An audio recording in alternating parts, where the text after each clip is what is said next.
Hey guys, and welcome to our first ever edition of what we're calling Sunnydale Stories. My name is Dan, this is Merlin, and we're going to be reviewing Buffy the Vampire Slayer episodes, maybe eventually Angel. Hopefully. When we get to that in the mix.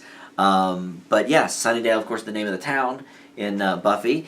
And this is the 20th anniversary year. So a lot of people have been talking about, Buffy. Entertainment Weekly did a big spread with, interviews of the cast and all of this. And everybody, is thinking about how great this show was. Yeah. And we got a lot of votes on it when we did the poll on Facebook. So we're going to review a bunch of episodes. We're going to start out with the pilot, which is actually a two-parter. Mm-hmm. It's Welcome to the Hellmouth and The Harvest, both written by Joss Whedon, the creator, and the writer of the movie that it was based on. Mm-hmm. Did you ever see the movie, by the way? I actually saw the movie long before I saw the show. Okay. Yes. I did too, because I saw it in theaters. So I saw it in 1992. May have colored my view on it, maybe one reason why it took me so long to get into Buffy the Vampire Slayer. I will tell you something, Joe. I agree completely, because I was the same way. I saw the movie, and it was corny, and it was silly. Well, I don't think... I will go down saying I don't think Buffy the Vampire Slayer the movie is bad. Mm-hmm. I didn't think that.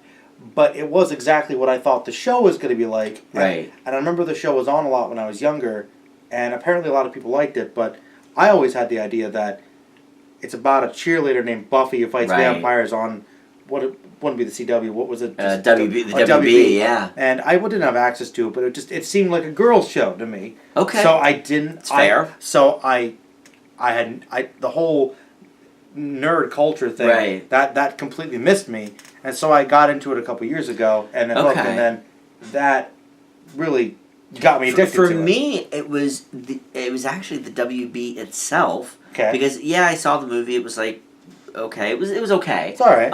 And I did think the same thing about the show, like, oh, it's just about a cheerleader and she's real ditzy, and it was like kind of like Clueless and sort of all that era, of the ditzy Valley Girl, whatever. Yeah. But there were no good shows on the WB when it started. So it was most of them were like hacky sitcoms. It was like the Wayans brothers and the Jamie Foxx show. It's like whatever, but that wasn't for me, and so I sort of shied away from it from that.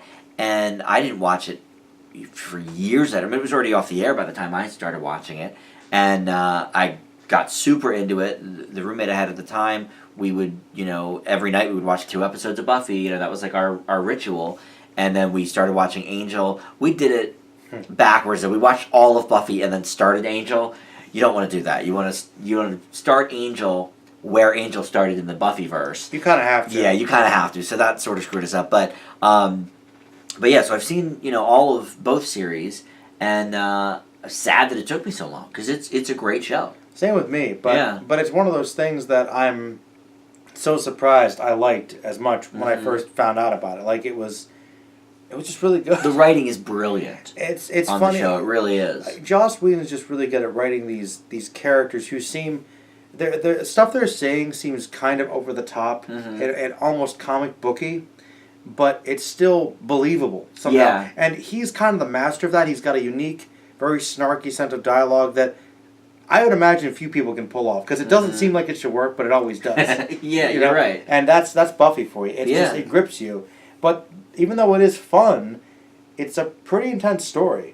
Yeah, and it really is. We get established with that pretty early on with the pilot. Yeah, so let's talk about this. I mean, really, it's the same. I don't even know why they named it 2 different things, because when it was originally aired, it was a 2-hour movie anyway. So, so part 1 is where we establish that Buffy is moving to this high school. She burned down the gym, I believe it is, in her old high school. Had some trouble. She's been moving from town to town. Her mom does not know she's a Slayer. No. Her mom just thinks she's a troubled teen, has problems, this, that, and the other thing, which does cause some comedy in the first, couple seasons. Yeah.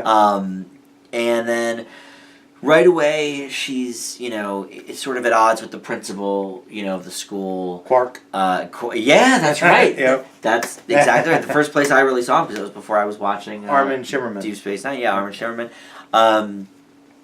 Yeah, very good. Odd to see him without the makeup, but you're Well, absolutely right. I knew him as Clark, and I Of remember course. seeing the Principal Snyder, right? Yeah. I remember seeing it, and I'm like, this guy's voice and face seem really familiar. Mhm. Why? Oh, those He's- it's yeah, Clark. it's Clark. And little brief Very trivia: good. they were on the same.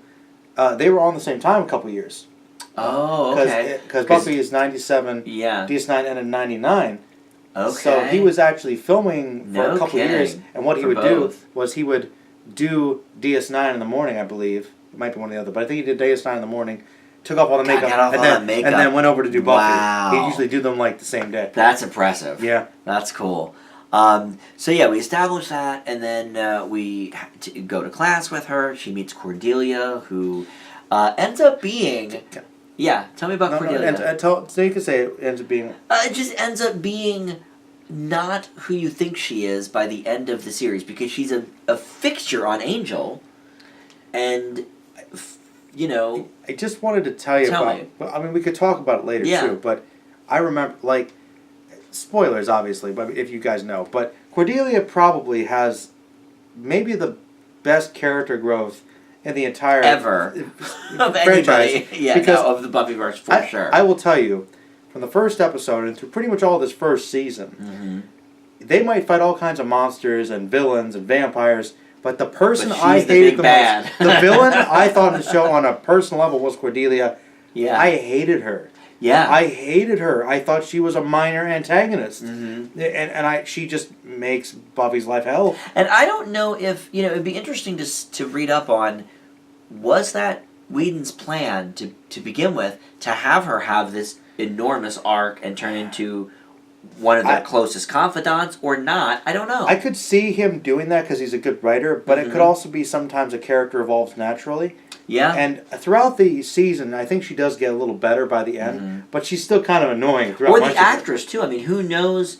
Maybe she was just kind of a sort of a throwaway, like, oh, we'll have her, in the first couple episodes or whatever. Maybe they liked her and like, yeah. oh.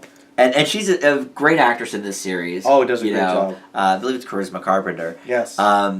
And, yeah, but she...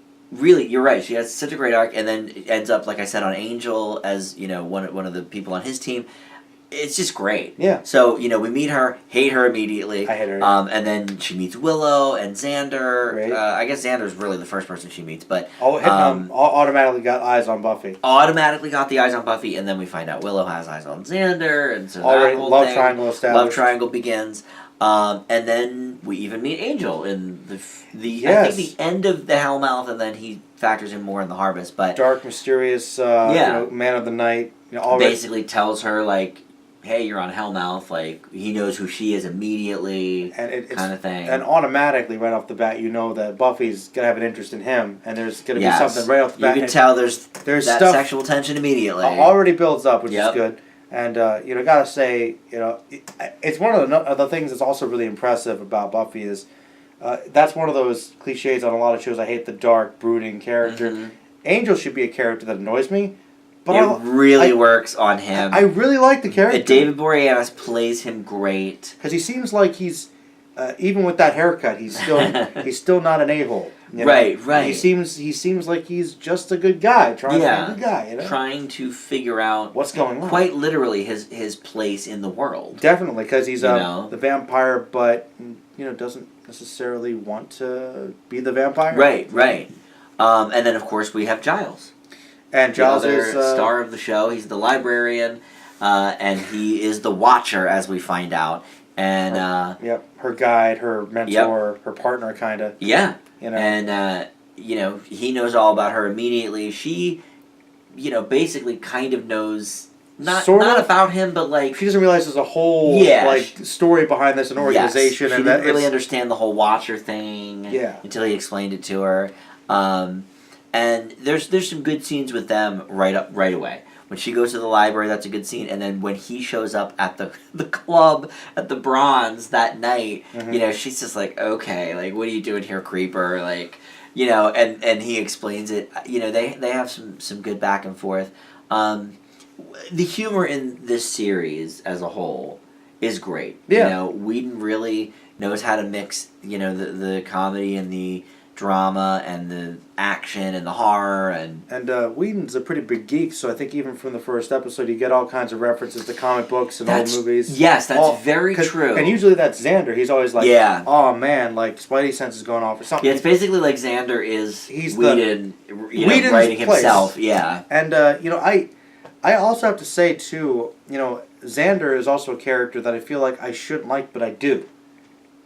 I'd agree with that. Like, I don't know how he pulls it off. I think of everybody, other than Cordelia in the first season, first couple seasons, potentially, I think he probably annoys me the most. But he's still kind of likable. Well, he's so realistic. He's very believable. That's the thing. Like he's a realistic character. So whether I like him or not, I know a Xander. Everybody knows a Xander. I definitely do. I have friends that are like Xander, probably. Oh yeah, absolutely. And we can't forget. Got to talk about Will a little more. I mean, I think it's funny how another character that's going to go through so much growth. And and I mean, I don't know if this is getting way too ahead of ourselves, but I like the whole Xander Willow thing personally. Okay. I really did, and it doesn't.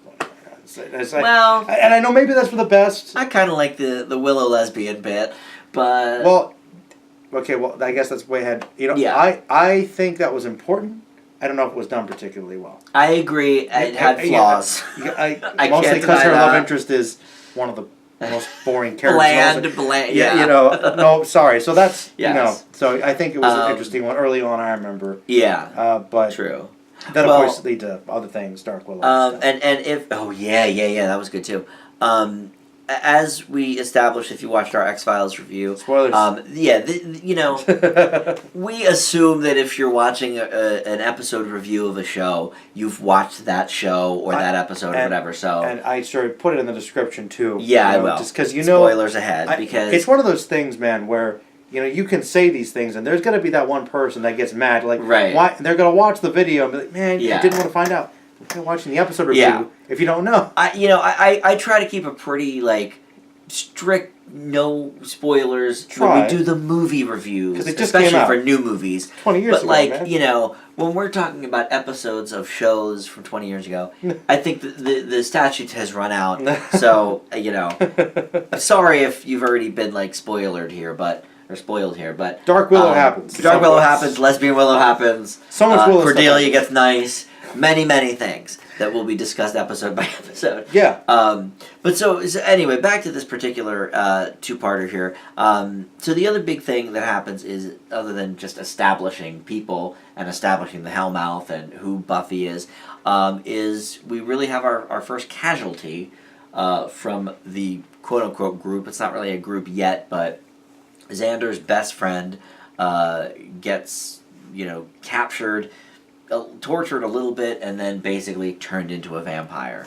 And so then at the end of the second part here, he has to die, and that's a big deal for Xander. Now Buffy doesn't know this guy from Adam, so she doesn't care. Yeah, that's. I'm glad you brought that up because that does definitely. There's a pun there, but it definitely establishes some stakes pretty early on. Yeah, it really does, and it kind of colors his viewpoint for years to come. The only thing I wish about it though is because he was his best friend, he gets mentioned again or a flashback or something. Because for such a big impact, it's like you'd think. But he's like, even in the episode, he's like, oh man, this sucks. But then he kind of forgets about him. Yeah, nobody ever really talks about him again. Which is like, that's the one thing about it that's kind of unfortunate. Yeah. Because you'd think if it's your best friend, you might talk about it in another episode. Yes. Yeah, you're right. I can't deny that. That always did bug me a little bit, I will admit. Yeah. But we do establish, like you said, the kind of Willow, Xander, relationship there, the non-relationship, I guess I should say. Well, he's clueless. He's clueless. She's maybe doesn't really into him. Yeah. But then Buffy kind of gives her advice to hey, why don't you seize the moment? And then she, I think meaning with Xander, but she ends up going out with this other vampire, and he takes her for a walk in the woods, and pretty classic Buffy stuff happens at that point. I guess early established on, how do you feel about the vampires? Do you in like terms of their characterization, or Well, the characterization, they're just kind of goofy, one-dimensional Yeah. villains. But the thing about this show is, it kind of has I think the Lost Boys might have been one of the first people to do it, where they have the normal faces, and then they transform to the makeup monstrous faces. yeah, Lost Boys did do that. You're right. But this is kind of, when I think of that, this is a very particular type of vampire, kind of Yeah. like Lost Boys-esque. Do you like that? I do. I like the way that they're written in that regard, because it allows them to really humanize themselves when they need to. Very predatory. Very predatory. Yeah, I think it's important for their entire, I don't know, species is the right word, but Yeah. entire Race, being, yeah. their entire race throughout the Buffyverse. And For sure. one of the nice things we see early on, which is one of the interesting things about Buffy, which I've talked to some of my friends about, is that in a lot of media, around from the 90s and on, vampires have kind of lost a lot of their fear. This is one of the few Yes. major franchises I can think of where the vampires are monsters. They are as scary, really, as you can get on network television. I mean, Yeah. there's not a lot of bloodshed, for example, but Like, it's a little but cheesy, they're scary. but they're monsters. They kill people. I mean, Yeah. it's something's happening. Yeah, certainly for the time period, and I know we talked about this with the X-Files pilot as well, but, for 1997, this was, I think, a little bit daring. It is definitely WB-ified. It was, I think, before maybe the same year of Dawson's Creek, so they Yeah. were trying to establish a little bit less of the sitcom kind of style that I mentioned earlier, and more of the teen drama sort of thing. And it has a lot of that. It's definitely a teen drama. It is a little cheesy in that regard. You're not going to escape that, but I think there is a lot of depth and really sharp writing. I think that, the writing is definitely what stands out. And as we move along with the series, the acting and the characterization, I mean, Sarah Michelle Gellar is Buffy Summers. It's almost like, I know, there was the movie, but it's almost like kind of Robert Downey Jr. Iron Man. Like, Iron Man was, written for decades, and then Robert Downey Jr. shows up and you're like, oh, he's Iron Man. It's almost like there was a Buffy comic book for 30 years, and there probably was in Joss Whedon's head. Yeah, because he's a big comic book fan. Yeah, and, so she is Buffy. If you want to think about the idea of destiny, and, Robert Downey Jr. is meant to be Iron Man. He was born to play that role. Yeah, Sarah Michelle Gellar is Buffy. Yeah. Like I don't... I don't think anybody else could have played it as well as her. You can't associate anything else with her, really. Right. So she really encompassed this role. She's Buffy. She's Buffy. And what's great is she has embraced that since day one. She did a couple other projects. She was in the Scooby-Doo movies, and she's done a couple other things. But she's Buffy. She's Buffy. And she knows it, and she embraces it because of what this show meant to so many people. Yeah. And I do urge you guys to check out that Entertainment Weekly article. I'm sure it's online or whatever. But, where they're interviewing everybody, a couple months ago about the 20th anniversary. They go to conventions a lot, too. They all are so lovingly, remembering of their experience on the show and of the characters and appreciative of the fan base. And, yeah, I mean, you can always kind of tell from things like, do they go to conventions and do they, talk in interviews about some of these characters. Everybody involved with this show. There's a lot of love put into it. There's so much love, from Whedon right down to, some of the side characters and everybody else. And she really is Buffy. Yeah. And so it shows here. I don't think she quite... I don't think any of the characters are quite as solidified, defined. So that the acting goes along with that. No, I mean if there's anything about the first season, it might be a little uneven there, but I still think it's pretty good established early on. It is. I sort of think, and maybe because it was a 2-part, 2-hour movie episode premiere, I sort of think that they went into it maybe with the mentality of kind of just doing like a movie sort of thing, because in TV land you shoot so many pilots, who knows what's going to get picked up. True. They may have even thought, well, this is too kind of weird for network television, like this won't get picked up, So they did it as sort of a one-off, just kind of in the acting. I think Buffy's acting is the best, or Sarah Michelle Gellar's acting is the best here. She really is, Buffy. And I think Boreanaz's acting is great. I think, kind of Willow and Xander, and they do an okay job, but I think the better they know their characters, definitely the better the acting is, yeah. I think we get introduced to our big bad in the first episode too, don't we? Don't we meet the Master? Yes, in part 2, yes, yeah, we actually do. Meet the Master. And, yes. I always like the Master. I do too. Like, I know that when people talk about the big bads, I don't know if he's quite as appreciated, but maybe he's a little basic, but he's a Nosferatu guy, but he's the thing I like about him is he's got a really interesting personality. Like, he's a little meta. Yeah. Like, he does the speechifying like he's a medieval supervillain, but he also kind of knows he's one and he kind of makes little jokes. Like, oh, we need to get lunch. Yeah, you're right. He's a very laid back bad guy. Yeah. I'll get out of here eventually. It's just that he's a very laid back, casual bad guy. That he's scary, but he's kind of cool. The exact villain that Whedon would come up with. He's likable. He's a likable. He's kind of like Loki. He's a likable bad guy. Yeah. Yeah, it's up there. I agree. Yeah, but we do get to see him for a bit in part 2, and we see, the one thing I guess we do see character wise is Xander going after Buffy to kind of help her, even after he's told don't do this. You're out of your depth. You're gonna get killed. He still tries. He's like, nah. You know what? This is my town. You're my friend now. We're gonna do this. Which kind of speaks to his character through pretty much the whole show. It actually does. Yeah. Literally everyone else around him is either superpowered or gets superpowers or has super skills. Right. He's just a normal guy. Nothing. Right.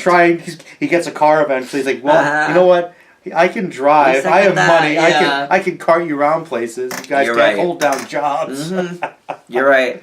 Yeah, so I like that part of it for sure. That's a little good characteristic. And to be honest, Giles' character is pretty much Giles for the entire run of the show. He's got some character stuff, but he's pretty much just the father figure. But at the core, the Giles in the pilot is Giles. He's got it down. Yeah. So all right, well that is the episode, the first two really. So let's give our grades here for the 2-hour movie of Welcome to the Hellmouth. For me, it's a B+. Oh. I think it's definitely got a lot of potential. I like what is established so far, but I certainly think that there's much, much better to come, and I'm excited to continue on. I think Buffy gets truly great in the season 2 and 3 realm. I would say right there, probably right actually at the season 1 finale. When it starts to really, really get good. The first season is definitely a mixed bag. I remember getting into it that I thought the pilot was decent. I liked it, but I remember I wasn't totally sold on Buffy throughout that first season. But once I plowed through it and then I got past it, is when I really started to like Buffy. But the first one I thought was good. I'd leave it with a B. Okay. I thought it was decent. Yeah. It was good, but I know... Even in the first season, I think there are episodes I liked more. Yeah, I mean, and listen, I sort of always grade pilots with a little bit of a sliding scale, or a curve, I guess you could say, just because I think the pilot is the hardest thing to do, certainly in the first season, because you have to establish everything. And I think it was wise that they made it 2 hours to really get everything in there. Yeah. They went the Star Trek route. They went the Star Trek route. They did. Mm-hmm. So you're right. As a Buffy episode, it's probably a B. It's decent. But I'll bump it up a little bit just because it is the first thing, and you do have to do a lot and establish a lot, and to establish it. Sort of in a little bit of a contrast from the movie. True. I think was a little impressive. Is it in the same continuity as the movie? I don't believe so because I think the circumstances. I mean, it's been 20 plus years since I've seen the movie, but I think the circumstances of her arrival are different. Because I remember the Donald Sutherland character in the old because she met kind of an advisor before. Never mentions it, so I know something happened. I guess it's just a different version of the same character. Luke Perry is the boyfriend. I remember that. Yes. But he was already established as the boyfriend. He wasn't a vampire, though. It wasn't like he was Angel or anything. I don't think so. I don't think so. Folks, it's been 25 years since I've seen the movie, so if I got that wrong, cut me a break. Yeah. But you know what? I should actually watch the movie again just to kind of reacquaint myself with it, since we probably will reference it, again. But But anyway, so that is the first episode here of Sunnydale Stories, and many more stories to come for sure. Oh, there's a lot of episodes. So yeah, I'm excited to kind of delve back into them. Buffy's good. Yeah. All right, well that's gonna do it. So we'll talk to you next time. Thanks for watching. Bye. Bye bye.